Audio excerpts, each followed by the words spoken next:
Hello guys, welcome back to under the rock. ನಾನು ನಿಮ್ಮ ಈಗನ್. ಇವತ್ತು ನಾನು ನಮ್ಮ ಕೋಲ್ಕತ್ತಾ ಕೇಸ್ ಏನಿತ್ತಲ್ಲ ಅದರದ್ದು 2ನೇ ಪಾರ್ಟ್ ಮಾಡ್ತಾಯಿದ್ದೀನಿ. ಈ ಪಾರ್ಟ್ ಸ್ವಲ್ಪ ಸೀರಿಯಸ್ ಆಗಿದ್ದಿರ್ತದೆ. ನೀವು 13 ಇಯರ್ಸ್ಗಿಂತ ಮೇಲಿದ್ರಷ್ಟೇ ಇದನ್ನು ನೋಡಿ.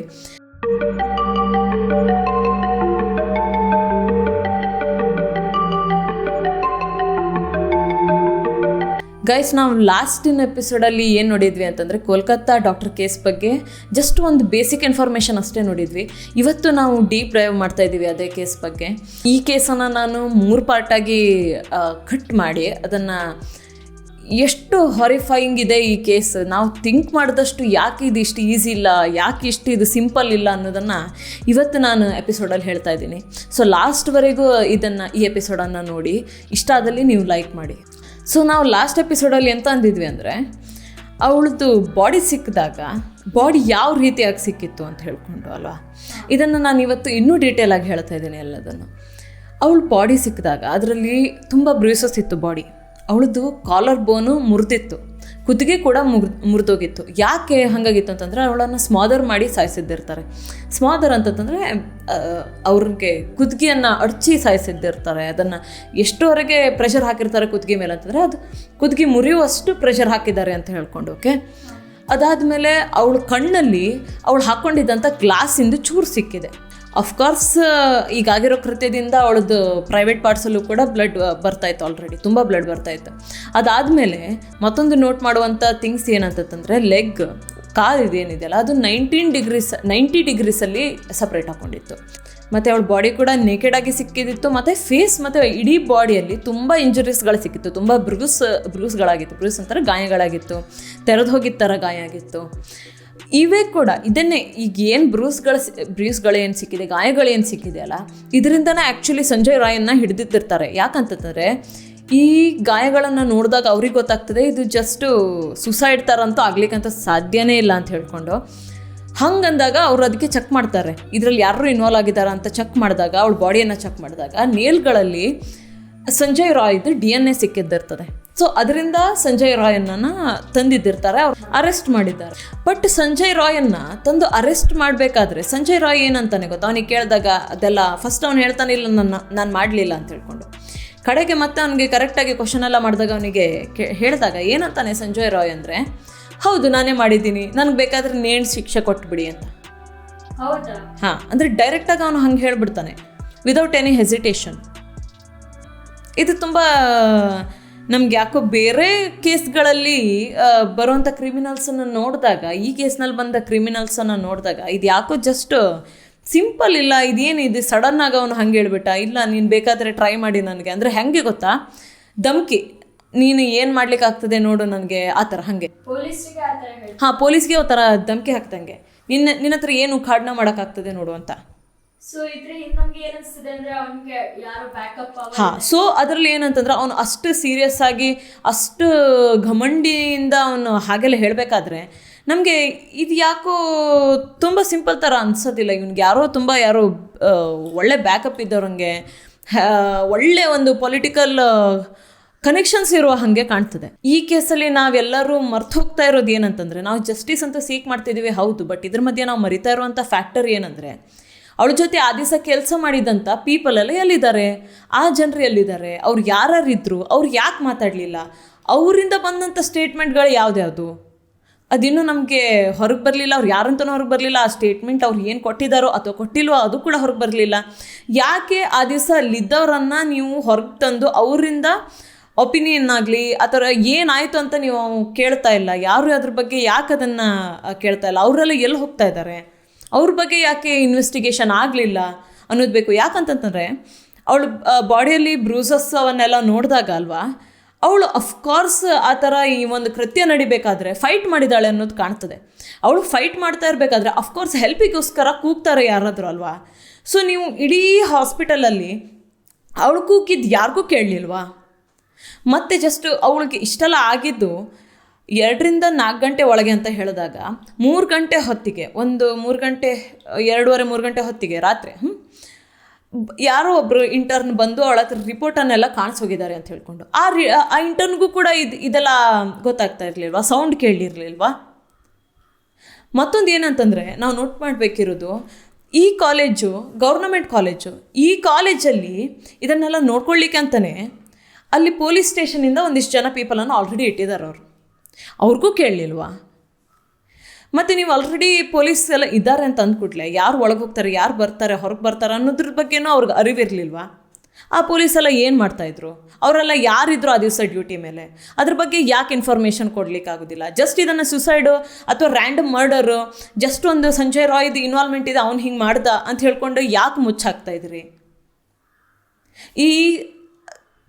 ಈ ಕೇಸ್ ಯಾಕೆ ಡೀಪ್ ಡೈವ್ ಆಗಿ ಇದನ್ನು ಡೀಪಾಗಿ ಅಸೆಸ್ ಯಾರು ಯಾಕೆ ಮಾಡ್ತಾ ಇಲ್ಲ ಅನ್ನೋದೇ ನನ್ನ ಕ್ವಶನ್. ಸೊ ಯಾರು ಮಾಡದೇಗಿರುವಂಥದ್ದನ್ನು ಇವತ್ತು ನಾವು ಸ್ವಲ್ಪ ಇವ್ರದ್ದೆಲ್ಲ ರಿಸರ್ಚ್ ನೋಡಿ, ಒಂದಿಷ್ಟು ನ್ಯೂಸ್ ಪೇಪರ್ಸ್ಗಳನ್ನೆಲ್ಲ ನೋಡಿ, ಒಂದಿಷ್ಟು ಈಗ ಆಲ್ರೆಡಿ ಬರ್ತಾ ಇರೋದನ್ನು ನ್ಯೂಸ್ಗಳನ್ನು ನೋಡಿ, ಮತ್ತೊಂದಿಷ್ಟು ಆರ್ಟಿಕಲ್ಸ್ಗಳನ್ನೆಲ್ಲ ನೋಡಿ ನಾವು ಇವತ್ತು ಒಂದು ರಿಪೋರ್ಟ್ ಮಾಡಿದ್ದೇನೆ ನಾನೇ. ಸೊ ಅದನ್ನು ಇವತ್ತು ನಾನು ಹೇಳ್ತಾ ಇದ್ದೀನಿ.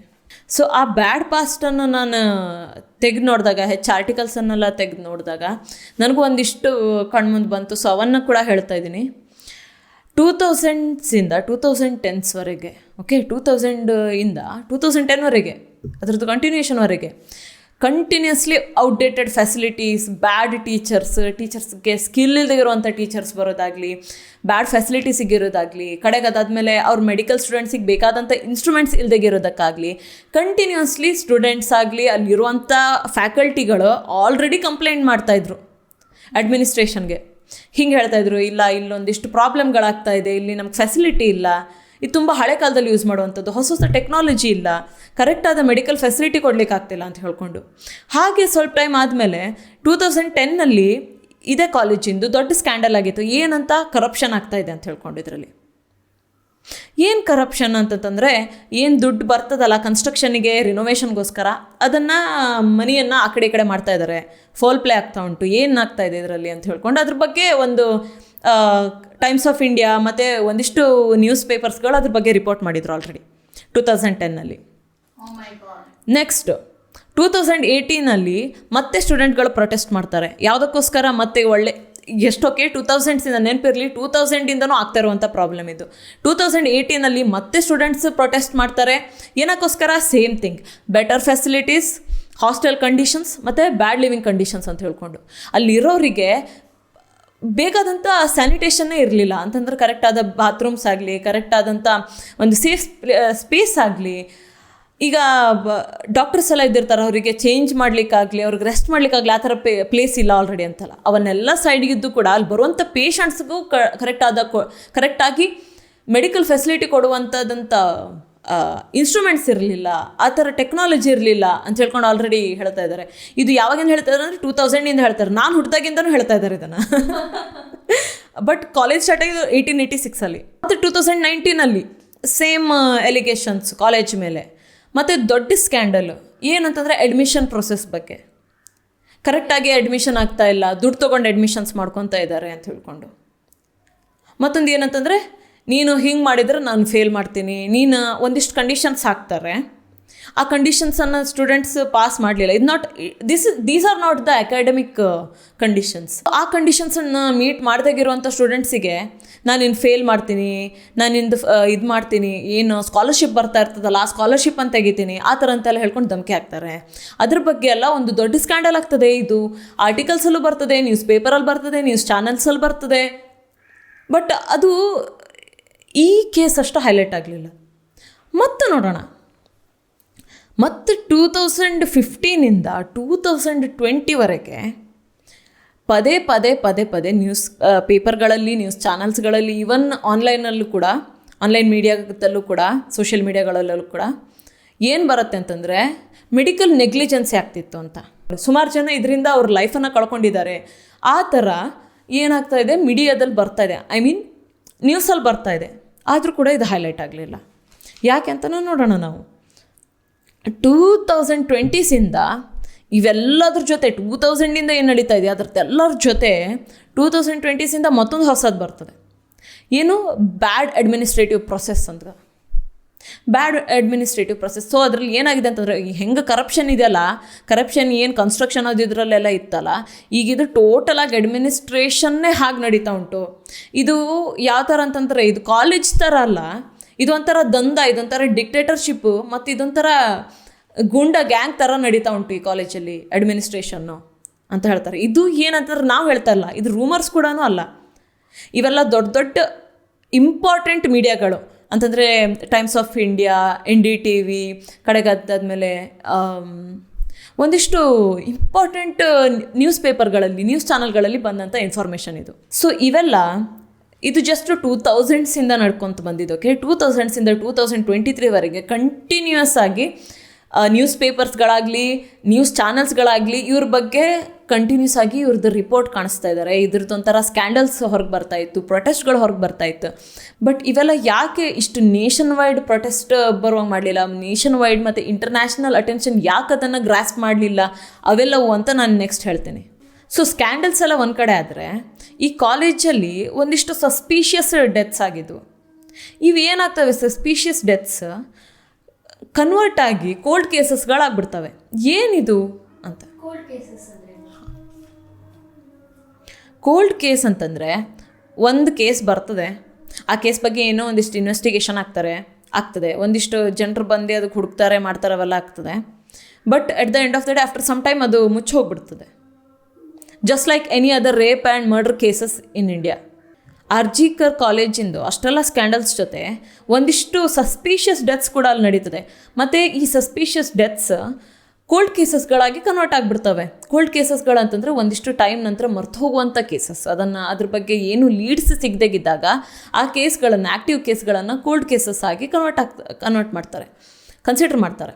ಸೊ ಇವೆಲ್ಲ ಕೋಲ್ಡ್ ಕೇಸಸ್ ಯಾವ್ದ್ಯಾವುದು, ಏನೇನು ನಡೀತು ಇಲ್ಲಿ, ಸಸ್ಪೀಷಿಯಸ್ ಡೆತ್ಸ್ ಯಾವುವು ಅಂತ ನೋಡೋಣ. ಈಗ 2001 November 23-year-old fourth year student, okay, ಇನ್ನು 1 year ಆದರೆ ಅವ್ರದ್ದು MBBS ಮುಗ್ದಿದ್ದಿರ್ತದೆ. ಅಂಥ ಟೈಮ್ನಲ್ಲಿ ಸೂಸೈಡ್ ಮಾಡ್ತಾರೆ, ಮಾಡ್ಕೊಂಡು ತೀರ್ಕೊತಾರೆ. ಓಕೆ, ಆ ಸೂಸೈಡನ್ನು ನೋಡಲಿಕ್ಕೆ ಬಂದಂಥ ಪೇರೆಂಟ್ಸ್, ಅವ್ರನ್ನ ಆ ಬಾಡಿಯನ್ನು ತೊಗೊಂಡು ಹೋಗ್ಲಿಕ್ಕೆ ಬಂದಂಥ ಪೇರೆಂಟ್ಸ್ ನೋಡ್ತಾರೆ, ಇದು ಯಾಕೋ ಏನೋ ಸರಿ ಇಲ್ಲ, ಇದು ಯಾಕೆ ಇದು ಸೂಸೈಡ್ ಅಂತ ಹೇಳ್ತಾ ಇದ್ದಾರೆ, ಇವನ ಬಾಡಿಯಲ್ಲಿ ತುಂಬ ಬ್ರೂಸಸ್ ಇದೆ, ಸೊ ಇದೊಂಥರ ಸಸ್ಪೀಷಿಯಸ್ ಇದೆ ಅಂತ ಹೇಳ್ಕೊಂಡು ಪೇರೆಂಟ್ಸ್ ಹೇಳ್ತಾರೆ. ಬಟ್ ಅವ್ರ ಬಾಯಿನೂ ಮುಚ್ತಾರೆ, ಆ ಕೇಸನ್ನು ಮುಚ್ಚಾಕ್ಬಿಡ್ತಾರೆ. ಸೊ ಏನು ತೀರ್ಕೊಂಡಿದ್ದಾರಲ್ಲ ಆ ಪರ್ಸನ್ನು, ಸುಸೈಡ್ ಮಾಡ್ಕೊಂಡಿದ್ದಾರೆ ಅಂತ ಹೇಳಿದಂಥ ಪರ್ಸನ್ನು, ಅವ್ರು ಏನು ಹೇಳ್ತಾರೆ ಅಂತಾರೆ, ಈ ಪರ್ಸನ್ನು ಸುಸೈಡ್ ಮಾಡ್ಕೊಂಡಿದ್ದಂಥ ಪರ್ಸನ್ನು ಕಾಲೇಜಲ್ಲಿ ನಡೀತಿದ್ದಂಥದ್ದು ಒಂದು ಪಾರ್ನ್ ಟ್ರಾಫಿಕಿಂಗ್, ಸೆಕ್ಸ್ ಟ್ರಾಫಿಕಿಂಗ್ ರಿಂಗನ್ನು ಅದ್ರ ಬಗ್ಗೆ ಎಕ್ಸ್ಪೋಸ್ ಮಾಡ್ಲಿಕ್ಕೆ ಹೋಗ್ತಾ ಇದ್ದ, ಅದಕ್ಕೋಸ್ಕರ ಅವನನ್ನು ಸಾಯಿಸಿ ಬಾಯಿ ಮುಚ್ಚಿಸಿದ್ದಾರೆ ಅಂತ ಹೇಳ್ತಾರೆ.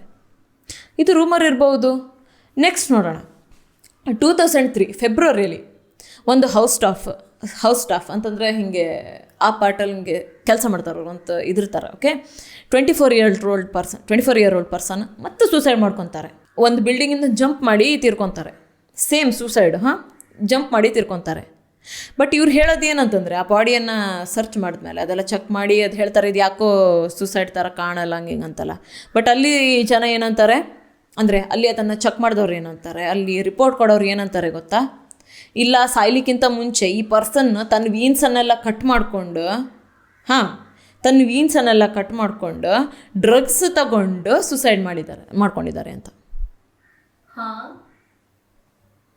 Suicide is already a very painful process, ಆಯಿತಾ. ಅದ್ರ ಮೇಲೆ ನೀನು ಇಷ್ಟೆಲ್ಲ ಸೆಲ್ಫ್ ಹಾರ್ಮ್ ಮಾಡಿಕೊಂಡು ಅದಕ್ಕೆ ಆತ್ಮಹತ್ಯೆಗೆ ಅಟೆಂಪ್ಟ್ ಮಾಡ್ತಾರೆ ಜನ ಅಂತ ಹೇಳೋದು ನನಗೆ ಬಿಲೀವ್ ಮಾಡಲಿಕ್ಕೆ ಆಗೋದಿಲ್ಲ. But we never know. Okay, ಮತ್ತು ನೆಕ್ಸ್ಟ್ ನೋಡೋಣ. 2016 ಅಕ್ಟೋಬರ್, ಒಂದು ಪ್ರೊಫೆಸರ್ 1 ವೀಕ್ ಗಟ್ಟಲೆ ಎಲ್ಲೂ ಕಾಣಲ್ಲ, ಯಾರಿಗೂ ಕಾಣಲ್ಲ, ಮಿಸ್ಸಿಂಗ್ ಆಗಿಬಿಟ್ಟಿರ್ತಾರೆ. ಅವ್ರಿಗೆ ಮನೆ ಮಂದಿ ಎಲ್ಲ ಹುಡುಕ್ತಾರೆ. ಬಟ್ ಆದರೂ ಕೂಡ ಎಲ್ಲೂ ಸಿಗಲಿಲ್ಲ ಅಂತ ನೋಡಿದ್ಮೇಲೆ ವಾಪಸ್ ಅವ್ರದ್ದು ಏನು ಸ್ಟಾಫ್ ಕ್ವಾರ್ಟರ್ಸಲ್ಲಿ ಇರ್ತಿದ್ರು ಅವರು ಪ್ರೊಫೆಸರ್, ಅಲ್ಲಿ ಬರ್ತಾರೆ. ಅಲ್ಲಿ ಬಂದು ನೋಡಿದಾಗ 1 ವೀಕಿಂದ ಕೊಳಿತಾ ಇರುವಂಥ ಬಾಡಿ ಕಾಣ್ತದೆ. ಇದು ಕೂಡ ಸುಸೈಡ್ ಅಂತ ಹೇಳ್ತಾರೆ. ಬಟ್ ಆ ಬಾಡಿ ಮೇಲೆ ತುಂಬ ಬ್ರೂಸಸ್ ಇದ್ದಿರ್ತದೆ, ಕಟ್ ಮಾರ್ಕ್ಸ್ ಇದ್ದಿದ್ದಿರ್ತದೆ. ಓಕೆ, ನೆಕ್ಸ್ಟ್ ನೋಡೋಣ. ಅದಷ್ಟಕ್ಕೆ ಮುಗಿತಾ ಇಲ್ಲ. ಮೇ 2020, ಮತ್ತೆ 24-year-old ಡಾಕ್ಟರು ಏನು ಮಾಡ್ಕೊತಾರೆ, ಎಮರ್ಜೆನ್ಸಿ ಬಿಲ್ಡಿಂಗ್ ಇದ್ದಿರ್ತದಲ್ಲ ಅದರಿಂದ ಜಂಪ್ ಮಾಡ್ತಾನೆ, 6th ಫ್ಲೋರಿಂದ ಜಂಪ್ ಮಾಡ್ತಾನೆ. ಇವರು ಅದು ಜಂಪ್ ಮಾಡಿ ಸುಸೈಡ್ ಮಾಡ್ಕೊಳ್ಳುವಂಥ ಪರ್ಸನ್ನು ಏನು ಮಾಡ್ಕೊಂಡಿದ್ದಾರೆ ಅಂತ ಹೇಳ್ತಾರೆ ಅಂದರೆ, ಬಾಡಿಯಲ್ಲಿ ಆಲ್ರೆಡಿ ಒಂದಿಷ್ಟು ಡ್ರಗ್, ಏನು ಇಲ್ಲಿಗಲ್ ಡ್ರಗ್ಸ್ ಇದಾವಲ್ಲ, ಹೆವಿ ಮೆಡಿಕಲ್ ಪ್ರೊಸೆಸ್ಸಿಗೆ ಯೂಸ್ ಮಾಡುವಂಥ ಡ್ರಗ್ಸನ್ನು ತಾನು ಇಂಜೆಕ್ಟ್ ಮಾಡಿಕೊಂಡು ಜಂಪ್ ಮಾಡಿದ್ದಾರೆ ಅಂತ. ತುಂಬ ಸಿಮಿಲರ್ ಕಾಣುತ್ತದೆ ಬೇರೆ ಅಂಥ ಕೇಸ್ಗಳಿಗೆ. ಬಟ್ ಆದರೂ ನೋಡೋಣ, ಅದಾದಮೇಲೆ ಅಷ್ಟು ಅಲ್ಲದೆ 2023 ಆಗಸ್ಟ್ನಲ್ಲಿ ಏನಾಗ್ತದೆ ಅಂತಂದರೆ ಮತ್ತೊಂದು ಡ್ರಗ್ ಓವರ್ ಡೋಸ್ ಆಗಿ ಮತ್ತೊಂದು ಪರ್ಸನ್ ತೀರ್ಕೊತಾರೆ. ಮತ್ತೊಂದು ಜಸ್ಟ್ ಸ್ಟೂಡೆಂಟ್, ಮತ್ತೊಂದು ಮೋಸ್ಟ್ಲಿ 4th ಇಯರೋ ಅಥವಾ 3rd ಇಯರೋ ಒಂದು ಸ್ಟೂಡೆಂಟು. ಈಗ ನಿಮ್ಮದು ಕಾಲೇಜಲ್ಲಿ ಡ್ರಗ್ ಓವರ್ ಡೋಸಿಂದ 2-3 ಜನ ನಾವು ನೋಡ್ದಂಗೆ ಹೆಂಗೆ ತೀರ್ಕೊಂಡಿದ್ದಾರಲ್ಲ, ಅದಕ್ಕೆ ಹೇಗೆ ಒಂದು ಅಪರ್ಚುನಿಟಿ ಸಿಕ್ತು?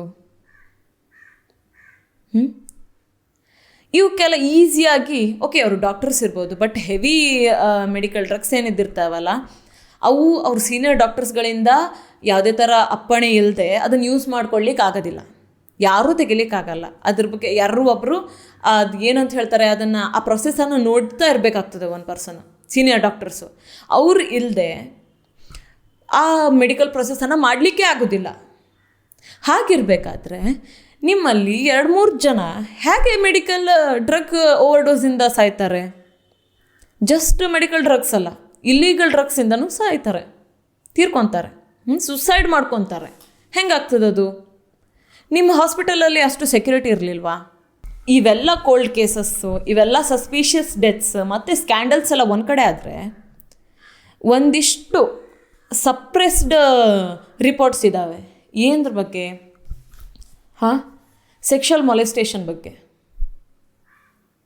ಎಂತಕ್ಕಂದರೆ ಅಲ್ಲಿರುವಂಥ ಫಿಮೇಲ್ ಎಂಪ್ಲಾಯೀಸನ್ನು ಆಲ್ರೆಡಿ ಅಲ್ಲಿರುವಂಥ ಅಡ್ಮಿನಿಸ್ಟ್ರೇಷನ್ ಏನಿದೆ ಅವ್ರು ಏನು ಮಾಡ್ತಾಯಿದ್ದಾರೆ ಅಂದರೆ ಅವ್ರನ್ನ ಎಕ್ಸ್ಪ್ಲಾಯ್ಟ್ ಮಾಡ್ತಾಯಿದ್ದಾರೆ, ವುಮೆನನ್ನು ಅವರನ್ನು ಸೆಕ್ಷುವಲಿ ಅಸಲ್ಟ್ ಮಾಡ್ತಾಯಿದ್ದಾರೆ. ಸೊ ಅಂಥದ್ದು ಸುಮಾರು ಕೇಸ್ಗಳು ಆಲ್ರೆಡಿ ಇದ್ರ ಜೊತೆ ಇದೆ. ಇದನ್ನು ಬಿಟ್ಟು ಬಟ್ ಇವೆಲ್ಲ ಏನು ಸಸ್ಪಿಷಿಯಸ್ ಡೆತ್ಸ್ ಇದ್ದಾವಲ್ಲ ಅವ್ರಿಗೆಲ್ಲರಿಗೂ ಒಂದಿಷ್ಟು ಥಿಂಗ್ಸ್ ಕಾಮನ್ ಇದ್ದಿರ್ತದೆ. ಏನು ಕಾಮನ್ ಇದ್ದಿರ್ತದೆ ಅಂದರೆ ಅವ್ರು ಏನನ್ನು ಎಕ್ಸ್ಪೋಸ್ ಮಾಡ್ಲಿಕ್ಕೆ ಹೊಂಟಿದ್ದಾರೆ, ಅವ್ರು ಏನು ಈ ಕಾಲೇಜ್ ಬಗ್ಗೆ ಹೇಳಲಿಕ್ಕೆ ಹೊಂಟಿದ್ದಾರೆ. ಕಾಲೇಜ್ ಬಗ್ಗೆ ಒಳ್ಳೇದು ಹೇಳಿದಿದ್ರೆ ಆ ಕಾಲೇಜು ಹೇಳಿ ಅಂತ ಒಂದು ಪಬ್ಲಿಸಿಟಿ ಕೊಡ್ತದೆ. ಇವರನ್ನು ಸುಸೈಡ್ ಅಂತ ಕನ್ವರ್ಟ್ ಮಾಡುವಷ್ಟು ಸೀರಿಯಸ್ ಏನೇನಿತ್ತು, ಅಂಥದ್ದು ಏನು ಎಕ್ಸ್ಪೋಸ್ ಮಾಡ್ಲಿಕ್ಕೆ ಹೋಗ್ತಿದ್ರು ಅಂತ ನೋಡೋಣ. ಫಸ್ಟ್ ಥಿಂಗ್ ಏನು ಹೇಳ್ತಾರಂದ್ರೆ ಅಲ್ಲಿ ಜನ, ಸೊ ಅಲ್ಲಿ ಕೆಲಸ ಮಾಡುವಂಥ ಡಾಕ್ಟರ್ಸು, ಸ್ಟೂಡೆಂಟ್ಸು, ಮೆಡಿಕಲ್ ಸ್ಟಾಫ್ಸು, ಅದು ಬಿಟ್ಟರೆ ಹೆಲ್ಪರ್ಸು, ಕಡೆಗಲ್ಲಿ ಬರುವಂಥ ಒಂದಿಷ್ಟು ಪೇಷಂಟ್ಸ್ಗಳು ಏನು ಹೇಳ್ತಾರೆ ಅಂತಂದರೆ, ಈಗ ನಡೀತಿರುವಂಥ ರೇಪ್ ಕೇಸ್ಗಳ ಕೆಳಗೆ ರಿಯಲ್ ಕ್ರೈಮ್ಗಳನ್ನು ಮುಚ್ಚಾಕ್ತಾ ಇದ್ದಾರೆ ಅಂತ. ಹೈಲೈಟ್ ರೇಪ್ ಕೇಸ್ ಅಂತ ಕ್ರಿಮಿನಲ್ ಕೆಲಸನೇ ಹೈಲೈಟ್ ಮಾಡಿ ಅದಕ್ಕಿಂತ ಕ್ರಿಮಿನಲ್ ಕಾರ್ಯಗಳೇನಿದಾವಲ್ಲ ಅವನ್ನೆಲ್ಲ ಮುಚ್ಚಾಕ್ತಾ ಇದ್ದಾರೆ ಅಂತ ಹೇಳ್ಕೊಂಡು. ಅಂಥವೇನು ನಡೀತಿದ್ವು ಅಂದರೆ, ಫಸ್ಟ್ ಒನ್ ಡ್ರಗ್ ಚೈನ್ ನಡೀತಿತ್ತು ಅಂತ. ಈ ಕಾಲೇಜಿಗೆ ಬೇರೆ ಬೇರೆ ಕಡೆಯಿಂದ ಡ್ರಗ್ಸ್ಗಳು ಬಂದು ಕುಳಿತಿದ್ವು. ಮೆಡಿಕಲ್ ಡ್ರಗ್ಸ್ ಜೊತೆ, ಲೀಗಲ್ ಡ್ರಗ್ಸ್ ಜೊತೆ ಇಲ್ಲಿಗಲ್ ಡ್ರಗ್ಸ್ ಕೂಡ ಬಂದು ಅಲ್ಲಿ ನಿಲ್ತಿದ್ವು ಅಂತ. ಮತ್ತು ಈ ಕಾಲೇಜಲ್ಲಿ ಬರುವಂಥ ಡ್ರಗ್ಸನ್ನು ಬೇರೆಯವರಿಗೆ ಎಕ್ಸ್ಟರ್ನಲ್ ಎಕ್ಸ್ಟರ್ನಲ್ ಎಂಟಿಟಿಗೆ ಮನಿಯಿಂದ ಅಂದರೆ ಸೆಲ್ ಮಾಡ್ತಾಯಿದ್ರು ಅಂತ. ಮತ್ತೊಂದು ಏನಂತಂದರೆ, ಎಷ್ಟೋ ಇಲ್ಲಿ ನಡೀತಿರುವಂಥ ರೇಪ್ ಕೇಸ್ಗಳೇ ಹಿಡ್ಡನ್ ಇದ್ದಾವೆ ಅಂತ ಹೇಳ್ಕೊಂಡು, ಅನ್ಕನ್ಸೆನ್ಷುವಲ್ ಕೇಸ್ಗಳು, ಸೆಕ್ಷುವಲ್ ಕೇಸ್ಗಳಿದ್ದಾವೆ ಅಂತ ಹೇಳ್ಕೊಂಡು. ಓಕೆ, ಅದನ್ನು ಒಂದಿಷ್ಟು ಜನ ರಿಪೋರ್ಟ್ ಮಾಡಲ್ಲ, ಒಂದಿಷ್ಟು ಜನ ಅದನ್ನು ಹೈಲೈಟ್ ಮಾಡಲ್ಲ. ಯಾಕಂತಂದರೆ ಅವ್ರಿಗೆ ಹೇಳ್ತಾರೆ, ಒಂದಿಷ್ಟು ಫಿಮೇಲನ್ನು ಈ ಥರ ಆಗಿ ಅತ್ಯಾಚಾರ ಮಾಡ್ಕೊಂಡು ಕಡೆಗೆ ಅವ್ರು ಹೇಳ್ತಾರೆ, ನೀನು ಹೇಳಿಬಿಟ್ರೆ ನಾನು ಹಿಂಗೆ ಮಾಡ್ತೀನಿ, ನೀನು ಇಲ್ಲಿಂದ ಸೀಟ್ ತೆಗೆದುಬಿಡ್ತೀನಿ, ನಿಂಗೆ ಸ್ಕಾಲರ್ಶಿಪ್ ಕೊಡಲ್ಲ, ನೀನು ಫೇಲ್ ಮಾಡಿಬಿಡ್ತೀನಿ, ನಿನಗೆಲ್ಲೂ ಜಾಬ್ ಸಿಗದಾಗಿದ್ದಂಗೆ ಮಾಡ್ತೀನಿ ಅಂತ ಹೇಳ್ಕೊಂಡು. ಆ ಥ್ರೆಟ್ಗಳಿಗೆ ಒಳಗಾಗಿ ಅಲ್ಲಿರುವಂಥ ಹೆಣ್ಮಕ್ಳಿಗೆ ಅಡ್ಮಿನಿಸ್ಟ್ರೇಷನ್ ಏನು ಹೇಳ್ತದೋ ಅದನ್ನು ಮಾಡಬೇಕಾದಂಥ ಪರಿಸ್ಥಿತಿ ಬಂದಿದೆ ಅಂತ ಹೇಳ್ಕೊಂಡು. ಸೊ ಈಗ ಹೊರಗೆ ಬಂದಂಥ ಕೇಸ್ಗಳು ಇಷ್ಟೆಯಾ? ರೇಪ್ ಆಗಿ ಮರ್ಡರ್ ಆಗಿರುವಂಥ ಕೇಸ್ ಆಗಿದ್ದಕ್ಕೆ ಇದು ಹೊರಗೆ ಬಂದಿದೆ. ಬಟ್ ಹಾಗೆ ರೇಪ್ ಆಗಿ ಹಾಗೆ ಇನ್ನೂ ಜೀವಂತ ಇರುವಂಥದ್ದು, ದಿನ ಸಾಯ್ತಾ ಇರುವಂಥ ಫಿಮೇಲ್ಸ್ ಅಲ್ಲಿ ಇನ್ನೂ ಕೆಲಸ ಮಾಡ್ತಾ ಇದ್ದಾರೆ, ಅಲ್ಲಿ ಇನ್ನೂ ಇದ್ದಾರೆ ಅಂತ ಹೇಳ್ಕೊಂಡು, ಅವ್ರು ಇನ್ನೂ ಈ ಥರ ಸಫರ್ ಆಗ್ತಿದ್ದಾರೆ ಅಂತ ಹೇಳ್ಕೊಂಡು.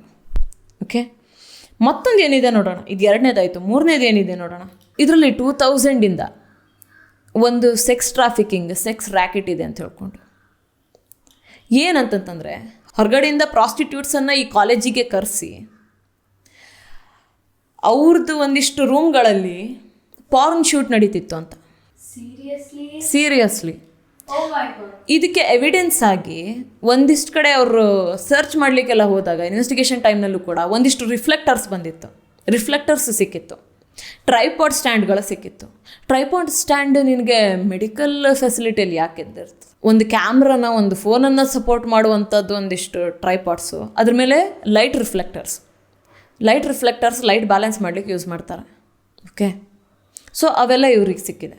ಸೊ ಅಲ್ಲಿ ಈ ಥರ ಪ್ರಾಸ್ಟಿಟ್ಯೂಟ್ಸನ್ನು ಕರೆಸಿ ಇಷ್ಟೆಲ್ಲ ಪಾರ್ನ್ ಫಿಲ್ಮಿಂಗ್ ಆಗ್ತಾ ಇರೋ ಟೈಮ್ನಲ್ಲಿ ಮತ್ತೊಂದು ಏನು ಮಾಡ್ತಾರಂತಂದರೆ, ಈ ಅಡ್ಮಿನಿಸ್ಟ್ರೇಷನ್ ಅಂತ ಹೇಳಲ್ಲ, ಅಲ್ಲಿ ಪೀಪಲ್, ಅದಕ್ಕೆ ರಿಲೇಟೆಡ್ ಪೀಪಲ್ ಯಾರು ಇದ್ದಾರಲ್ಲ ಅವರು ಒಂದಿಷ್ಟು ಫೀಮೇಲ್ಸನ್ನು ಟಾರ್ಗೆಟ್ ಮಾಡಿ, ಅಲ್ಲಿರೋ ಆಲ್ರೆಡಿ ಇರುವಂಥ ಡಾಕ್ಟರ್ಸು, ಅಲ್ಲಿ ಬಂದಂಥ ಫೀಮೇಲ್ ಸ್ಟೂಡೆಂಟ್ಸನ್ನೆಲ್ಲ ಟಾರ್ಗೆಟ್ ಮಾಡಿ ಅವ್ರನ್ನ ಇದಕ್ಕೆ ಯೂಸ್ ಮಾಡ್ಕೊತಿದ್ರು ಅಂತ.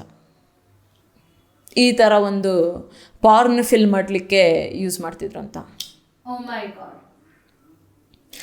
ಅದು ಆಗದಿದ್ದಂಥ ಟೈಮ್ನಲ್ಲಿ ಪ್ರಾಸ್ಟಿಟ್ಯೂಟ್ಸನ್ನು ಪಾರ್ನ್ ಫಿಲ್ಮ್ ಮಾಡಿಸ್ಕೊಂಡು, ಪ್ರಾಸ್ಟಿಟ್ಯೂಟಿಂದ ಈ ಥರದನ್ನು ಕ್ರಿಯೇಟ್ ಮಾಡಿಕೊಂಡು ಅವರು ಯಾರು ಟಾರ್ಗೆಟ್ ಮಾಡಿರ್ತಾರಲ್ಲ ಅವ್ರ ಫೇಸ್ಗಳನ್ನು ಈ ಪಾರ್ನ್ ಆ್ಯಕ್ಟರ್ಸ್, ಪ್ರಾಸ್ಟಿಟ್ಯೂಟ್ಸ್ಗೆ, ಪಾರ್ನ್ ಫಿಲ್ಮ್ ಆ್ಯಕ್ಟರ್ಸ್ ಅಥವಾ ಪ್ರಾಸ್ಟಿಟ್ಯೂಟ್ಸ್ ಫೇಸಿಗೆ ಅಟ್ಯಾಚ್ ಮಾಡ್ತಿದ್ರು ಅಂತ. ಅದಕ್ಕೆ ರಿಲೇಟೆಡ್ ಅಂತ ಬ್ಲ್ಯಾಕ್ ಮೇಲ್ ಕಡೆಗೆ ಅವ್ರನ್ನ ಎಕ್ಸ್ಪ್ಲೋಟೇಷನ್ನು ನಂತರ ನಡೀತಿತ್ತು ಆ ಟಾರ್ಗೆಟೆಡ್ ಫೀಮೇಲ್ಸ್ ಮೇಲೆ ಅಂತ. 4th ಅಲಿಗೇಷನ್ ಏನು ಈ ಕಾಲೇಜ್ ಮೇಲೆ, ಇಲ್ಲಿ ಆರ್ಗನ್ ಟ್ರಾಫಿಕಿಂಗ್ ನಡೀತಿತ್ತು ಅಂತ ಹೇಳ್ಕೊಂಡು. ಅನ್ಕ್ಲೇಮ್ಡ್ ಬಾಡೀಸ್ ಏನು ಮೆಡಿಕಲ್ ಪ್ರೊಸೀಜರ್ಸ್ ಆದಮೇಲೆ ಸಿಗ್ತಾವಲ್ಲ, ಡೆಡ್ ಬಾಡೀಸ್ ಸಿಗ್ತಾವೆ ಅಥವಾ ಒಂದಿಷ್ಟು ಅನ್ಕ್ಲೇಮ್ಡ್ ಬಾಡೀಸ್ ಸಿಗ್ತಾವಲ್ಲ, ಆ ಬಾಡೀಸಿಂದ ಒಂದಿಷ್ಟು ಆರ್ಗನನ್ನು ಟ್ರಾಫಿಕ್ ಮಾಡ್ತಾಯಿದ್ರು. ಅದಕ್ಕೆ ರಿಲೇಟ್ ಆದಂಥ ಒಂದು ಎವಿಡೆನ್ಸ್ ಸಿಕ್ಕಿದೆ. ಏನಂತಂದರೆ, ಒಂದು ಪರ್ಸನ್ ಏನು ಮಾಡ್ತಾನಂತಂದರೆ, ಅವ್ರದ್ದು ಅಪ್ಪ ತೀರ್ಕೊಂಡಿದ್ದಿರ್ತಾರೆ, 2020 ನಡೆದಿದ್ದು. ಓಕೆ, ಅವ್ರ ಅಪ್ಪ ತೀರ್ಕೊಂಡಿದ್ದಿರ್ತಾರೆ. ಅವ್ರ ಅಪ್ಪನ ಡೆಡ್ ಬಾಡಿ ಅವ್ರ ಮನೆಗೆ ತಲುಪಿಸ್ತಾರೆ ಆ ಕಾಲೇಜಿನವರು. ಡೆಡ್ ಬಾಡಿ ಮನೆಗೆ ಬಂದಾಗ ಗೊತ್ತಾಗ್ತದೆ ಅವ್ರ ಅಪ್ಪನ ಬಾಡಿ ಪ್ಲಾಸ್ಟಿಕ್ಕಲ್ಲಿ ವ್ರ್ಯಾಪ್ ಹಾಕೊಂಡಿತ್ತು ಅಂತ ಹೇಳ್ಕೊಂಡು. ಸೊ ಇದು ಯಾಕೆ ಈ ಥರ ವ್ರ್ಯಾಪ್ ಮಾಡಿಕೊಟ್ಟಿದ್ದಾರೆ ಅಂತ ಹೇಳ್ಕೊಂಡು ಅವನಿಗೆ ಸಸ್ಪಿಷಿಯಸ್ ಅನಿಸಿ ಆ ಮಗ ನೋಡಿದಾಗ ಅವರಪ್ಪನ 2 ಕಣ್ಗಳು ಕಾಣ್ತಾ ಇರೋದಿಲ್ಲ. ಕಡೆಗೆ ಅವನು ಏನು ಮಾಡ್ತಾನೆ, ಇದು ಯಾಕೆ ಹಿಂಗಾಗಿದೆ ಅಂತ ಹೇಳ್ಕೊಂಡು ಅಲ್ಲಿ ಆರ್ಜಿಕರ್ ಮೆಡಿಕಲ್ ಕಾಲೇಜಿಗೆ ಕ್ವಶನ್ ಮಾಡ್ತಾನೆ. ಅವಾಗ ಹೇಳ್ತಾರೆ, ಹೆಗಣ ಬಂದು ತಿನ್ಕೊಂಡು ಹೋಗ್ತು ಅಂತ, ಇಲಿ ಬಂದು ತಿನ್ಕೊಂಡು ಹೋಯ್ತು ಅಂತ. ಇಲ್ಲಿಗೆ ಹೆಂಗೆ ಗೊತ್ತಾಗ್ತದೆ 1-2 ಕಣ್ಣಷ್ಟೇ ತಿನ್ಕೊಂಡು ಹೋಗ್ಬೇಕು ಅಂತ ಹೇಳ್ಕೊಂಡು ಅಂತ. ಸೊ ಇದು ವೆರಿ ಸ್ಮಾರ್ಟ್ ಇಲಿ ಇರಬೇಕು, ಕಣ್ಣಷ್ಟೇ ತಿನ್ಕೊಂಡು ಹೋಗುವಂಥದ್ದು. ಆ ಥರ ಸುಮಾರು ಕೇಸ್ಗಳು ಈ ಕಾಲೇಜಲ್ಲಿ ನಡೀತಾ ಇದೆ ಅಂತ ಹೇಳ್ಕೊಂಡು ಒಂದಿಷ್ಟು ಅಲಿಗೇಷನ್ಸ್ ಬರ್ತವೆ.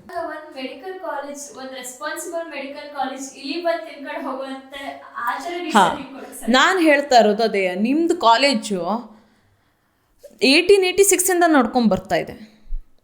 1886ಇಂದ ನೋಡ್ಕೊಂಡು ಬರ್ತಾ ಇದ್ರು ಕೂಡ ಇಲಿ ತಿನ್ಕೊಂಡು ಹೋಗುವಷ್ಟು ಕಳಪೆ ಮಟ್ಟದ ಫೆಸಿಲಿಟಿ ಇದೆಯಾ ನಿಮ್ಮ ಕಾಲೇಜಲ್ಲಿ, ಮೆಡಿಕಲ್ ಕಾಲೇಜಲ್ಲಿ? ಓಕೆ, ನೋಡೋಣ, ಇರ್ಬೋದು. ಒಂದಿಷ್ಟು ಗೋಡೌನ್ ಆದಂಗೆ ಆಗಿಬಿಟ್ಟಿರ್ತದೆ ಹಾಸ್ಪಿಟಲ್ಗಳು, ಗೌರ್ಮೆಂಟ್ ಹಾಸ್ಪಿಟಲ್ಗಳು ಸರಿ ಕೇರ್ ಕೊಡ್ದಾಗಿದ್ದಾಗ.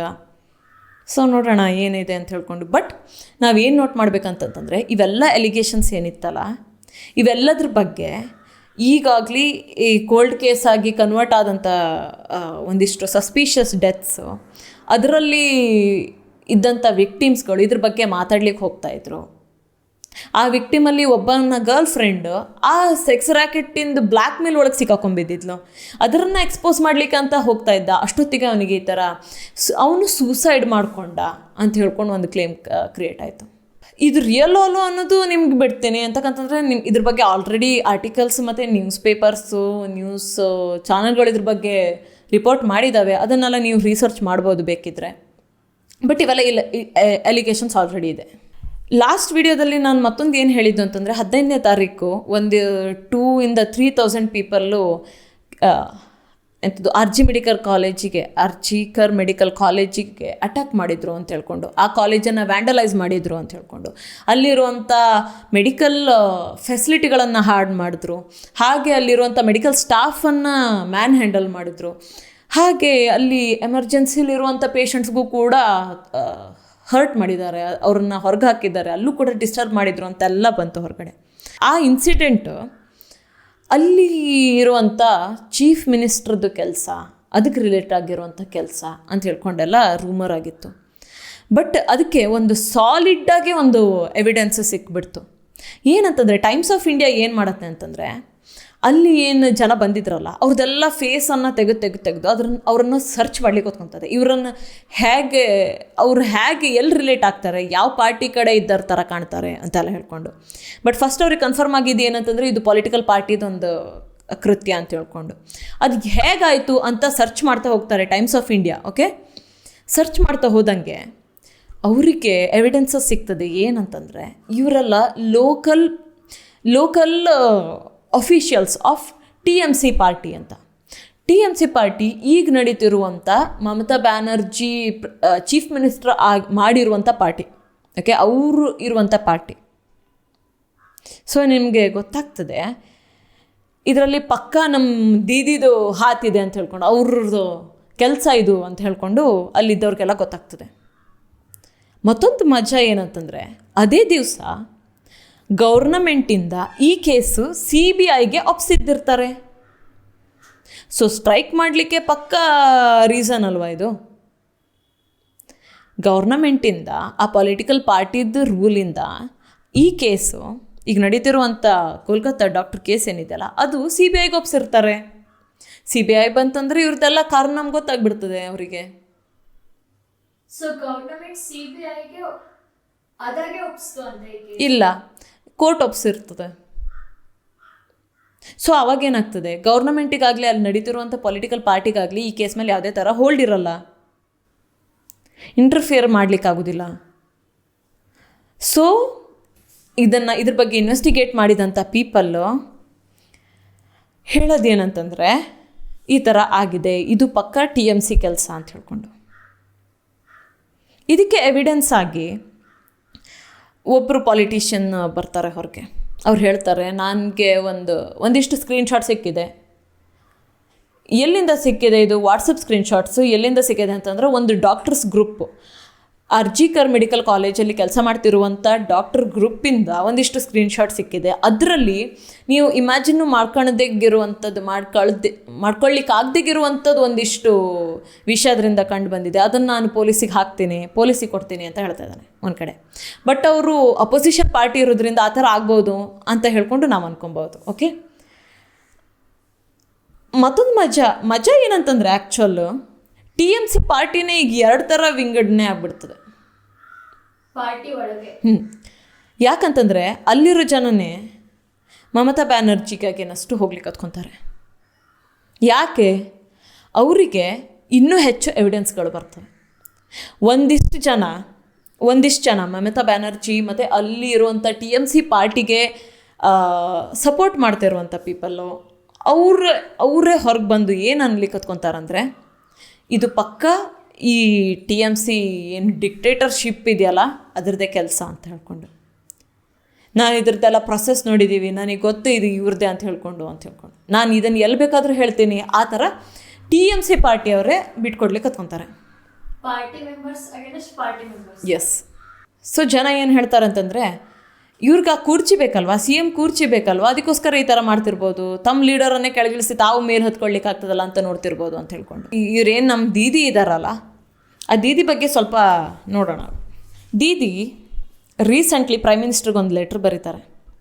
ಲೆಟ್ರಲ್ಲಿ ಏನು ಹೇಳ್ತಾರೆ ಅಂತಂದರೆ, ನಮ್ಮ ಕಂಟ್ರಿಯಲ್ಲಿ ತುಂಬ ಕೃತ್ಯಗಳೇ ನಡೀತಾ ಇದ್ದಾವೆ, ಏನೇನೋ ಒಂದಿಷ್ಟು ಎಕ್ಸ್ಪ್ಲಾಯಿಟೇಷನ್ ನಡೀತಾ ಇದ್ದಾವೆ, ಫೀಮೇಲ್ಸ್ ಅಗೇನಷ್ಟು ಒಂದಿಷ್ಟು ಕೆಟ್ಟ ಕೃತ್ಯಗಳು ನಡೀತಾ ಇದ್ದಾವೆ, ಫೀಮೇಲ್ಸನ್ನು ಯೂಸ್ ಮಾಡ್ಕೊತ ಇದ್ದಾರೆ ಕೆಟ್ಟ ಕೆಲಸಗಳಿಗೆ, ಆ ಥರ ತುಂಬ ನಡೀತಾ ಇದೆ. ನಾವು ಇದನ್ನು ನಿಲ್ಲಿಸಿ ಏನು ಮಾಡಬೇಕು ಅಂತಂದರೆ ಹೆಣ್ಮಕ್ಳು ಸುರಕ್ಷಿತವಾಗಿ ಇರಲಿಕ್ಕೆ ಹೆಲ್ಪ್ ಆಗ್ತದೆ. ಸೊ ನಾವು ಇದಕ್ಕೋಸ್ಕರ ಹೋರಾಡಬೇಕು ಅಂತೆಲ್ಲ PMಗೆ ಲೆಟ್ರ್ ಬರೀತಾರೆ, PM ಮೋದಿಗೆ. ಬಟ್ ನಾವು ಇದರಲ್ಲಿ ನೋಟ್ ಮಾಡಬೇಕಾಗಿರೋದು ಏನಂತಂದರೆ, ಇವರು ಮೇಡಮ್ CM ಅದ್ರ ಮೇಲಿಂದ ಇವರು ಯಾವುದೇ ಥರ ಈಗ ನಡೀತಾ ಇರುವಂಥ ಕೋಲ್ಕತ್ತಾ ಕೇಸನ್ನು ಹೈಲೈಟೇ ಮಾಡಿಲ್ಲ. ಅಲ್ಲಿ ಈಗ ನಡೀತಾ ಇರುವಂಥ ಪ್ರಾಬ್ಲಮ್ ಏನಿದೆಯಲ್ಲ, ಪ್ರಾಬ್ಲಮಿಗೆ ಸೆಂಟರ್ ಏನಿದೆಯಲ್ಲ ಅರ್ಜಿಕರ್ ಮೆಡಿಕಲ್ ಕಾಲೇಜು, ಅದರದ್ದು ಇದಕ್ಕಾಗಲಿ ಏನು ಅದನ್ನು ಕೆಳಗಿಳಿಸ್ಬೇಕು ಅಥವಾ ಅದ್ರ ಬಗ್ಗೆ ಇನ್ವೆಸ್ಟಿಗೇಷನ್ ಆಗಬೇಕು ಅಂತ ಏನು ಹೇಳ್ತಾ ಇಲ್ಲ PMಗೆ. ಯಾವುದೇ ಆ್ಯಕ್ಯುರೇಟ್ ಆದ ಇನ್ಫಾರ್ಮೇಷನ್ ಬರೀತಿಲ್ಲ. ಇದೊಂಥರ ಹೆಂಗಿದೆ ಗೊತ್ತಾ, ಈಗೆಲ್ಲ ಸುಳ್ಳೆ ಬರೀತಾರಲ್ಲ, ಹೀಗೆ ಫಾರ್ಮಾಲಿಟೀಸಿಗೆ ಒಂದಿಷ್ಟು ಲೆಟರ್ಸ್ ಬರೀತಾರಲ್ಲ, ಏನೋ ಒಂದು ಲೆಟ್ರ್ ಬರೆದ್ರು ಅಂತ ಹೇಳಲಿಕ್ಕೆ. ಆ ಥರ ಮಾಡ್ದಂಗೆ ಅನ್ಸೋದಿಲ್ವಾ? ನಾವು ಇನ್ನು ಎಷ್ಟು ದಿವಸ ನಾವು ಸಿಟಿಸನ್ಸ್ ಇದೇ ಥರ ಇವರೆಲ್ಲ ಮಾಡ್ತಿರೋ ನಾಟಕವನ್ನು ನೋಡ್ತಾ ನಿಂತ್ಕೊಬೇಕು? ಎಂತಕ್ಕಂತಂದರೆ ಈಗ ಇವತ್ತು ಇದು ಕೋಲ್ಕತ್ತಾದ ಕೇಸ್ ಇರ್ಬೋದು, ಮುಂದೊಂದು ದಿನ ಇದು ಕರ್ನಾಟಕದ ಕೇಸ್ ಆಗಲಿಕ್ಕೂ ಸಾಧ್ಯ ಇದೆ ಅಲ್ವಾ? ಮತ್ತು ಎಲ್ಲ ಸೆಟಲ್ಲಂತೂ ಬೇಕಷ್ಟು ಜನ ಹೆಣ್ಮಕ್ಳಿದ್ದಾರೆ, ತಾಯಂದಿರಿದ್ದಾರೆ. ಅವ್ರಿಗೆಲ್ಲ ನೀವು ಸೇಫ್ಟಿ ಹ್ಯಾಗೆ ಕೊಡ್ತೀರಿ? ಕ್ರಿಮಿನಲ್ಸಿಗೆ ಬ್ಯಾಕಪ್ ಮಾಡುವಂಥದ್ದೊಂದು ಪಾಲಿಟಿಕ್ಸನ್ನೆಲ್ಲ ಕ್ರಿಯೇಟ್ ಮಾಡಿ ಅಂಥ ಗೌರ್ನಮೆಂಟನ್ನು ರೂಲಿಂಗಿಗೆ ಇಟ್ಬಿಟ್ಟು ನೀವು ಯಾವ ಥರ ಸೇಫ್ಟಿ ಕೊಡ್ತೀರಿ? ಈ ಥರ ಇನ್ನೆಷ್ಟು ಕೇಸ್ಗಳು ಬರಬೇಕು ನಾವೆಲ್ಲ ಎಚ್ಚರಗೊಂಡು ಇದ್ರ ಬಗ್ಗೆ ಮಾತಾಡಿ ಕರೆಕ್ಟಾದ ಒಂದು ಡಿಸಿಷನ್ಗೆ ಬರೋದಕ್ಕೆ. ನಾನು ಒಂದಿಷ್ಟು ಜನ ಹೇಳೋದು ಕೇಳಿದ್ದೆ, ಅಯ್ಯೋ ಕೋಲ್ಕತ್ತಾದಲ್ಲಿ ಹಂಗಾಯ್ತಂತಲ್ಲ, ಓ ಶೇ ಅಂತ. ಯಾರ್ದೋ ಒಬ್ರದ್ದು ಮಗಳಾಗಿದ್ದಿರ್ತಾರೆ, ಯಾರ್ದೋ ಒಬ್ರದ್ದು ಅಕ್ಕ ತಂಗಿ ಆಗಿದ್ದಿರ್ತಾರೆ, ಅವ್ರಿಗೆ ಆದಂಥ ಡ್ರೀಮ್ಸ್ ಇದ್ದಿರ್ತದೆ, ಅವ್ರದ್ದೇ ಆದಂಥ ಲೈಫ್ ಇದ್ದಿರ್ತದೆ, ಆಲ್ರೆಡಿ MBBS ಕಂಪ್ಲೀಟ್ ಮಾಡಿದ್ದಿರ್ತಾಳೆ. ಆ ಪ್ಲೇಸಲ್ಲಿ ನಿಮ್ಮ ಮಕ್ಕಳನ್ನ ಇಟ್ಟು ನೋಡಿ, ನಿಮ್ಮ ತಂಗಿ ನಿಮ್ಮ ಅಕ್ಕ ಅವ್ರನ್ನೆಲ್ಲ ಇಟ್ಟು ನೋಡಿ, ನಿಮ್ಮ ಮಕ್ಳಿಟ್ಟು ನೋಡಿ. ಸೊ ಇಲ್ಲಿವರೆಗೂ ನಾನು ದೀದಿಯವ್ರ ಬಗ್ಗೆ ಅಷ್ಟೆಲ್ಲ ಯಾವತ್ತೂ ತಲೆ ಹಾಕಲಿಕ್ಕೆ ಹೋಗಲಿಲ್ಲ. ಓಕೆ, ಅದ್ರ ಬಗ್ಗೆ ವರಿ ಮಾಡಲಿಕ್ಕೆ ಹೋಗಲಿಲ್ಲ. ಅವ್ರು ಯಾರಂತ ನನಗೆ ಗೊತ್ತೂ ಇರಲಿಲ್ಲ ಕರೆಕ್ಟಾಗಿ, ನಿಜ ಹೇಳಬೇಕಂದ್ರೆ. ಬಟ್ ನಿನ್ನೆ ಇಷ್ಟೆಲ್ಲ ಆದಮೇಲೆ, ಇಷ್ಟೆಲ್ಲ ಎವಿಡೆನ್ಸಸ್ ಹೊರಗೆ ಬಂದಮೇಲೆ ಇವ್ರು ಯಾವ ಥರ ಪರ್ಸನ್ ಇರ್ಬೋದು ಅಂತ ಹೇಳ್ಕೊಂಡು ನಾನು ಒಂದಿಷ್ಟು ಅವ್ರದ್ದು ಇಂಟರ್ವ್ಯೂಸು, ಅವ್ರು ಹೇಳುವಂಥದ್ದು ಒಂದಿಷ್ಟನ್ನೆಲ್ಲ ಹುಡುಕಿದಾಗ ಒಂದಿಷ್ಟು ಇಂಪಾರ್ಟೆಂಟ್ ರೀಸೆಂಟ್ ಸ್ಕ್ಯಾಂಡಲ್ಗಳು ಹೊರಗಡೆ ಬಂತು. ಓಕೆ, ಅದರಲ್ಲಿ ಏನಂತಾರೆ ದೀದಿಯವರು ಅಂತಂದರೆ, ಇನ್ನು ಸ್ವಲ್ಪ ದಿವಸ ಇನ್ನೇ ಸ್ವಲ್ಪ ದಿವಸ ಇವು ಗ್ರಂಥಗಳೇನಿದಾವಲ್ಲ, ಮಹಾಭಾರತ, ಕುರಾನ್, ಬೈಬಲ್ ಅವೆಲ್ಲ ಏನಿದಾವಲ್ಲ ಅವು ಯಾವುದೂ ಇರೋದಿಲ್ಲ. ಬಟ್ ನಮ್ಮ ಗೌರ್ನಮೆಂಟ್ ಇರ್ತದೆ, ನಾವು ಮಾಡೋ ಪಾಲಿಸೀಸ್ ಇರ್ತದೆ ಅಂತ ಹೇಳ್ತಾರೆ ದೀದಿಯವರು. ಒಂದು ಪೊಲಿಟಿಷಿಯನ್ಗೆ, ಒಂದು ಲೀಡರಿಗೆ ಪ್ರೆಸೆಂಟ್ ಇರುವಂಥ ಎಲ್ಲ ರಿಲಿಜನ್ನು ರೆಸ್ಪೆಕ್ಟೇ ಮಾಡೋಕ್ಕಾಗದಿರುವಾಗ ಅವರು ಹೇಗೆ ನಿಮ್ಮ ಪರ್ಸ್ನಲ್ ವ್ಯೂಸನ್ನು ರೆಸ್ಪೆಕ್ಟ್ ಮಾಡ್ತಾರೆ? ಅವರು ವೋಟಿಂಗಲ್ಲಿ ಗೆಲ್ಲಬೇಕು, ಇದ್ರ ಬಗ್ಗೆ ಪಾರ್ಟಿ ಬಗ್ಗೆ ಕೊಚ್ಕೊಬೇಕು ಅಂತ ಹೇಳಬೇಕಾದ್ರೆ ಒಂದು ರಿಲಿಜಿಯಸ್ ಸ್ಕ್ರಿಪ್ಚರ್ಸ್, ರಿಲಿಜಿಯಸ್ ಥಾಟ್ಸ್ಗೆ ಕೆಳಗಡೆ ಕಾಣಿಸ್ಕೊಂಡು ತಮ್ಮ ಬಗ್ಗೆ ಕೊಚ್ಕೊತಾರಲ್ಲ, ಇಂಥವ್ರು ಒಂದು ಪರ್ಸನನ್ನು ಹೇಗೆ ರೆಸ್ಪೆಕ್ಟ್ ಮಾಡ್ಲಿಕ್ಕೆ ಸಾಧ್ಯ? ಒಂದಿಷ್ಟು ಕಮ್ಯುನಿಟಿನ ಹೇಗೆ ರೆಸ್ಪೆಕ್ಟ್ ಮಾಡ್ಲಿಕ್ಕೆ ಸಾಧ್ಯ? ಸೊ ಹ್ಯೂಮನ್ಸಿಗೆ ಹೇಗೆ ಬದುಕಬೇಕು, ಹೇಗೆ ಬಾಳಬೇಕು ಅಂತ ಕಾಣಿಸುವಂಥ ಒಂದಿಷ್ಟು ಗ್ರಂಥಗಳು ಇವೆಲ್ಲ, ಬೈಬಲ್, ಕುರಾನ್, ಮಹಾಭಾರತ, ಭಗವದ್ಗೀತೆ, ಅವೆಲ್ಲ ಅವಕ್ಕೆ ಕೆಳಗೆ ಕಾಣಿಸಿ ತಮ್ಮ ಬಗ್ಗೆ ಕೊಚ್ಕೊಳ್ಳುವಂಥ ಪೀಪಲ್ಲು ಹ್ಯೂಮನಿಗೆ ಏನು ರೆಸ್ಪೆಕ್ಟ್ ಕೊಡ್ತಾರೆ? ಹ್ಯೂಮನ್ ಇಮೋಷನ್ಸಿಗೆ ಹೇಗೆ ರೆಸ್ಪಾಂಡ್ ಮಾಡ್ತಾರೆ? ಹಾಗೆ ಸ್ವಲ್ಪ ಟೈಮ್ ಹಿಂದೆ ಒಂದು ಬ್ರಾಡ್ಕಾಸ್ಟಿಂಗ್ ನಡೀತಾ ಇದ್ದಿರ್ತದೆ, ಒಂದು ಶೋ ನಡೀತಾ ಇರ್ತದೆ. ಆ ಶೋ ಮಧ್ಯ ದೀದಿಯವ್ರು ಬರ್ತಾರೆ, ದೀದಿಯವ್ರು ಬರ್ತಾರೆ. ಸೊ ದೀದಿಗೆ ಕ್ವಶನ್ ಮಾಡೋಂಗೆ ಹಾಗೆ ಒಂದಿಷ್ಟು ಪೊಲಿಟಿಷಿಯನ್ಸ್ ಎಲ್ಲ ಬಂದು ಈ ಥರ ಸ್ಟೂಡೆಂಟ್ಸ್ಗೆ ಮಾತಾಡ್ತಾರಲ್ಲ, ಆ ಥರ ಒಂದು ಶೋ ಇದೆ. ಸೊ ಅಲ್ಲಿ ದೀದಿಯವ್ರು ಬಂದು ಸ್ಟೂಡೆಂಟ್ಸ್ ಜೊತೆ ಮಾತಾಡ್ತಾ ಇರ್ತಾರೆ.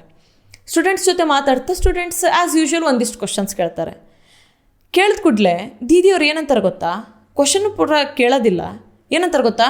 ನೀನು ಮತ್ತೊಂದು ಯಾವುದೋ ಪಾರ್ಟಿಯಿಂದ ಬಂದಿದ್ದಿ, ನೀನು ಅವ್ರದ್ದು ವಾಯ್ಸು, ನೀನು ಅವ್ರ ಕಡೆಯಿಂದ ಬಂದಿದ್ದಿ, ನೀನು ಆ ಪರ್ಸನ್ನು, ನೀನು ಮಾತಾಡ್ಲಿಕ್ಕೆ ಹಕ್ಕಿಲ್ಲ, ನಾನು ನಿನ್ನ ಮಾತು ಕೇಳಲ್ಲ, ನಾನು ನಿನ್ಗೆ ಆನ್ಸರ್ ಮಾಡಲ್ಲ ಅಂತ ಹೇಳ್ತಾರೆ. ಶೋಲ್ಲಿ ನಡೀತಿದೆ, ಬ್ರಾಡ್ಕಾಸ್ಟ್ ಆಗಿದೆ. ಆ ಶೋದ MC ಇದ್ದಿರ್ತಾಳಲ್ಲ, ಅವಳು ಅವ್ರಿಗೆ ಹೇಳಿಕ್ಕೆ ಟ್ರೈ ಮಾಡ್ತಾ ಇರ್ತಾರೆ ದೀದಿಯವರಿಗೆ. ಅವರು ಯೂನಿವರ್ಸಿಟಿ ಸ್ಟೂಡೆಂಟ್ಸ್ ಅಷ್ಟೇ, ಅವ್ರ ಪಾರ್ಟಿಗೆ ಆ ಥರ ಏನಿದಿಲ್ಲ, ಅವರು ಯೂನಿವರ್ಸಿಟಿ ಸ್ಟೂಡೆಂಟ್ಸ್ ಅಷ್ಟೇ ಅಂತ ಹೇಳ್ಕೊಂಡು ದೀದಿಯವ್ರು ಹೇಳ್ತಾರೆ, ಫುಲ್ಲು ಫೈರ್ ಅಪ್ ಆಗಿ ಹೇಳ್ತಾರೆ, ಇಲ್ಲ ಅವರು ಅಪೋಸಿಷನ್ ಪಾರ್ಟಿಯಿಂದ ಬಂದವರು, ಅವರು ಆ ಪರ್ಸನ್, ಅವರು ಈ ಪರ್ಸನ್ ಇದಕ್ಕೆ ಬಿಲಾಂಗ್ ಆಗ್ತಾರೆ, ಇವ್ರು ರೈಟಿಸ್ಟ್, ಇವ್ರು ಲೆಫ್ಟಿಸ್ಟ್ ಅಂತ ಹೇಳ್ತಾರೆ ಸ್ಟೂಡೆಂಟ್ಸಿಗೆ. ನಿನ್ನ ಕ್ವಶನಿಗೆ ನಾನು ಆನ್ಸರ್ ಮಾಡಲ್ಲ ಅಂತ ಹೇಳಿ ಆ ಸ್ಟೂಡೆಂಟ್ಸ್ ಎಲ್ಲ ನಗ್ಲಿಕ್ಕೆ ಹೊತ್ಕೊತಾರೆ, ಇವರಂಥ ಸ್ಟುಪಿಡ್ ಪೀಪಲನ್ನು ನಾವು ಪವರಲ್ಲಿ ಇಟ್ಟಿದ್ದೀವಿ ಅಂತ ಹೇಳ್ಕೊಂಡು. ಒಂದು ಕ್ವಶನನ್ನು ಹ್ಯಾಂಡಲ್ ಮಾಡ್ಲಿಕ್ಕೆ ಬರ್ದಾಗಿರುವಂಥ ಪರ್ಸನ್ನಿಗೆ, ಪರ್ಸ್ನಲ್ ಆಗಿ ತಗೊಳ್ಳದೆ ಒಂದು ಕ್ವಶನನ್ನು ಹ್ಯಾಂಡಲ್ ಮಾಡ್ಲಿಕ್ಕೆ ಆಗದೇಗಿರುವಂಥ ಪರ್ಸನ್ನಿಗೆ ನಾವು ಹೇಗೆ ಒಂದು ಸ್ಟೇಟನ್ನು ಕಂಟ್ರೋಲ್ ಮಾಡ್ಲಿಕ್ಕೆ ಕೊಟ್ಬಿಟ್ವಿ? ತುಂಬ ಪಾಲಿಟಿಕ್ಸ್ ಕಡೆಗೆ ಹೋಗೋದು ಬೇಡ, ನಮ್ಗೆ ಅದು ರಿಲೇಟೆಡ್ ಅಲ್ಲ, ನನಗೆ ಅಷ್ಟು ಇಂಟ್ರೆಸ್ಟು ಇಲ್ಲ. ಅದು ಈ ಕೇಸಿಗೆ ತುಂಬ ಇಂಪ್ಯಾಕ್ಟ್ ಮಾಡ್ತಾ ಇತ್ತು ಅನ್ನೋದಕ್ಕಷ್ಟೇ ಹೇಳ್ತಾ ಇದ್ದೀನಿ. ನಾನಾಗಲಿ ಈ ನನ್ನ ಟೀಮ್ ಆಗಲಿ ಯಾವುದೇ ಥರ ಪೊಲಿಟಿಕಲ್ ಪಾರ್ಟಿಗೆ ಬಿಲಾಂಗು ಆಗೋದಿಲ್ಲ, ಅದಕ್ಕೆ ಯಾವುದಕ್ಕೂ ಸಪೋರ್ಟು ಮಾಡಲ್ಲ. ಇದು ಜಸ್ಟ್ ತುಂಬ ಪದೇ ಬಂತು ಈ ಪಾರ್ಟಿ ಅನ್ನೋದಕ್ಕೋಸ್ಕರ ಇದ್ರ ಬಗ್ಗೆ ಮಾತಾಡ್ತಾ ಇದ್ವಿ. ಈ ವರ್ಷ around 25 lakh people NEET undergraduate NEET exam ತೊಗೊಂಡಿದ್ದಾರೆ. ಹಾಗೆ ಅದರಲ್ಲಿ most of the students females ಆಗಿರೋದ್ರಿಂದ ಅವ್ರಿಗೆಲ್ಲರಿಗೂ ನಾನು ಮುಂದೊಂದು ದಿನ ಡಾಕ್ಟರ್ ಆಗ್ಬೋದು ಅಥವಾ ಏನೋ ಒಂದು ಮೆಡಿಕಲ್ ಸ್ಟಾಫ್ ಆಗ್ಬೋದು ಅಂತ ಹೇಳ್ಕೊಂಡೆಲ್ಲ ನೀಟ್ ಬರೆದು ಒಳ್ಳೊಳ್ಳೆ ಕಾಲೇಜನ್ನೆಲ್ಲ ಸೇರ್ಕೊಂಡಿದ್ದಾರೆ. ಸೊ ಅವರೆಲ್ಲರೂ ಇವತ್ತು ಈ ಕೇಸನ್ನು ನೋಡಿದ್ದಾರೆ, ಇದ್ರ ಬಗ್ಗೆ ಅವೇರ್ನೆಸ್ ಮೂಡಿಸ್ಕೊಂಡಿದ್ದಾರೆ, ಅದ್ರ ಬಗ್ಗೆ ಹೋರಾಟ ಮಾಡ್ತಿದ್ದಾರೆ, ಪ್ರೊಟೆಸ್ಟ್ ಮಾಡ್ತಾ ಇದ್ದಾರೆ. ಸೊ ಒಂದು ನಾರ್ಮಲ್ ಸಿಟಿಸನ್ ಆಗಿ, ಒಂದು ನಾರ್ಮಲ್ ಅಡಲ್ಟ್ ಆಗಿ ನಮ್ಮ ಗೌರ್ನಮೆಂಟ್ಗಳ ಕಡೆಗೆ ನಾವು ಕೇಳ್ಕೊಳ್ತಾ ಇರೋದು ಏನಂತಂದರೆ, ಇಂಥ ಕೇಸನ್ನು ಒಂದು ಲೆಸನ್ ಅಂತ ತೊಗೊಂಡು ಇದು ಯಾವತ್ತೂ ನಮ್ಮ ಪ್ಲೇಸಲ್ಲಿ ಆಗದೆ ರಿಪೀಟ್ ಆಗಬಾರ್ದು, ಆ ಥರ ಅಂತ ಒಂದಿಷ್ಟು ಪಾಲಿಸೀಸ್ ಆಗಬೇಕು. ಇದು ಪಾಲಿಸೀಸ್ ಆಗೋದಷ್ಟೇ ಅಲ್ಲ, ಇದನ್ನು ಕರೆಕ್ಟಾಗಿ ಪಾಲಿಸೀಸನ್ನು ಪ್ರಾಕ್ಟೀಸ್ ಮಾಡಬೇಕು, ಅದನ್ನು ಇಂಪ್ಲಿಮೆಂಟೇಷನ್ ಮಾಡಬೇಕು ಅಂತ ಹೇಳ್ಕೊಂಡು. ಇದು ಬರೀ ನಮ್ಮ ಗೌರ್ನಮೆಂಟ್ಗಳಷ್ಟೇ ಅಲ್ಲ, ಇದು ಆಲ್ ಇಂಡಿಯಾ ಇದನ್ನು ಇಂಪೋಸ್ ಮಾಡಬೇಕು, ಅದನ್ನು ಇಂಪ್ಲಿಮೆಂಟ್ ಮಾಡಬೇಕು, ಹಾಗೆ ಅದನ್ನು ಫಾಲೋ ಕೂಡ ಮಾಡಬೇಕು. ಮತ್ತು ಈ ಥರ ಕ್ರಿಮಿನಲ್ಸ್ಗಳಿಗೆ ವೆರಿ ವೆರಿ ಸ್ಟ್ರಿಕ್ಟ್ ಪನಿಷ್ಮೆಂಟ್ಗಳಾಗಬೇಕು. ಮತ್ತು ಈ ಥರ ಕ್ರಿಮಿನಲ್ಸ್ಗೆ ಒಂದು ಬ್ರೀಡಿಂಗ್ ಗ್ರೌಂಡ್ ಆಗದೇಗಿರುವಂಗೆ ಈ ಸೊಸೈಟಿಯನ್ನು ರೆಡಿ ಮಾಡಬೇಕು ಅಂತ ಹೇಳಿ ನಾವು ಕೇಳ್ಕೊಳ್ಳೋದು. ಇಷ್ಟು ಹೊತ್ತು ಈ ವಿಡಿಯೋ ನೀವು ನೋಡಿದ್ದು ಹೌದಾಗಿದ್ದಿದ್ರೆ ನಿಮ್ಮ ತಲೆಯಲ್ಲೂ ಒಂದಿಷ್ಟು ಐಡಿಯಾಸ್ ಮೂಡಿರ್ಬೋದು, ನೀವು ಏನೋ ಒಂದು ಈ ಕೇಸ್ ಬಗ್ಗೆ ಏನಾದ್ರು ಮಾಡ್ಬೋದು ಅಂತ ಅನಿಸಿರ್ಬೋದು. ಆ ಥರ ಅನಿಸಿದ್ದೆ ನಮಗೆ ಆ್ಯಕ್ಚುಲಿ ಒಂದು ಪ್ಲಸ್ ಪಾಯಿಂಟ್ ಅಂತ ಅನ್ಕೊತೀನಿ. ಸೊ ಹಾಗೆ ಈ ವಿಡಿಯೋ ಇಷ್ಟ ಆದರೆ ಲೈಕ್ ಮಾಡಿ, ನಿಮ್ಗೆ ಹೇಗೆ ಅನಿಸ್ತು ಅಂತಲೂ ಕಮೆಂಟ್ ಮಾಡಿ, ಮತ್ತು ಜಾಗೃತಿ ಮೂಡಿಸ್ಬೇಕು ಅಂತ ಇದ್ದರೆ ಇದನ್ನು ಶೇರ್ ಮಾಡಿ. ಹಾಗೆ ಮತ್ತೆ ಈ ಥರ ಸ್ಟೋರೀಸ್ ಕೇಳಬೇಕಾಗಿದ್ದಿದ್ರೆ ಸಬ್ಸ್ಕ್ರೈಬ್ ಮಾಡಿ. ನೆಕ್ಸ್ಟ್ ವೀಕ್ ಮತ್ತೊಂದು ವಿಡಿಯೋ ಜೊತೆ ಬರ್ತೀನಿ. ಅಲ್ಲಿವರೆಗೆ ವೇಟ್ ಮಾಡಿ. ಬಾಯ್.